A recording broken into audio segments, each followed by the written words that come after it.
It would take a dozen people, maybe 24 people, to do over the last 75 years what Jim Haslam has done for Knoxville and our area. Maybe 24 people couldn't do it. I am thankful every day that God brought me to Tennessee for no other reason than have a chance to meet Jim Haslam and to be around him for the entire time that I've been here.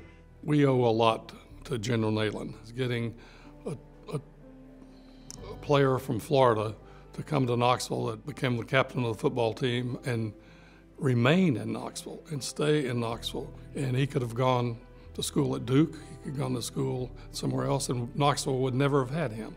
What a difference he has made and his family have made. I mean, it's pretty amazing what he was able to do in business. I mean, to take one gas station up in Virginia and turn it into Pilot, that's amazing. But what's more amazing is what he's done with that.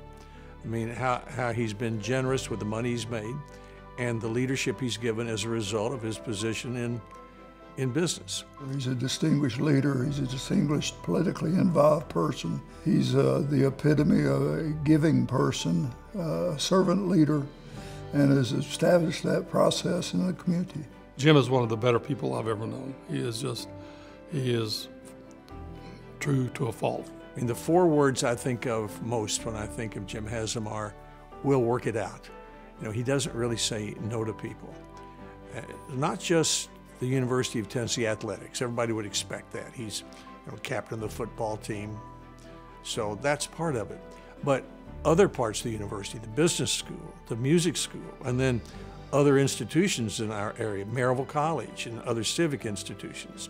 And then he's encouraged lots of us to be a part of public life because he understands the importance of that to our community. What people don't see is what he gives in himself. He'll be at the presentations, he'll be at church services Sunday morning. He is a giver of Jim Haslam and has always been. I think one of the greatest gifts is when you give someone your time, and he has lived that as well as anyone I've ever met.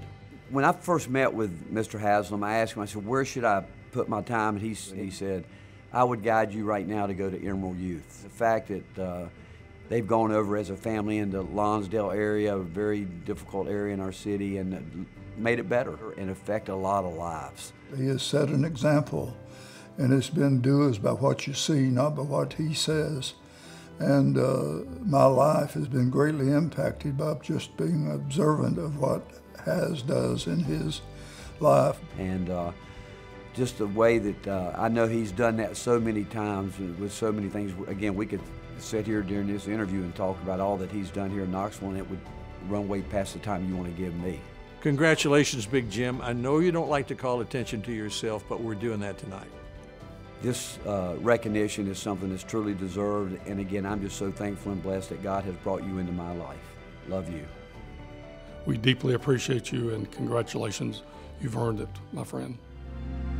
Captain of the team.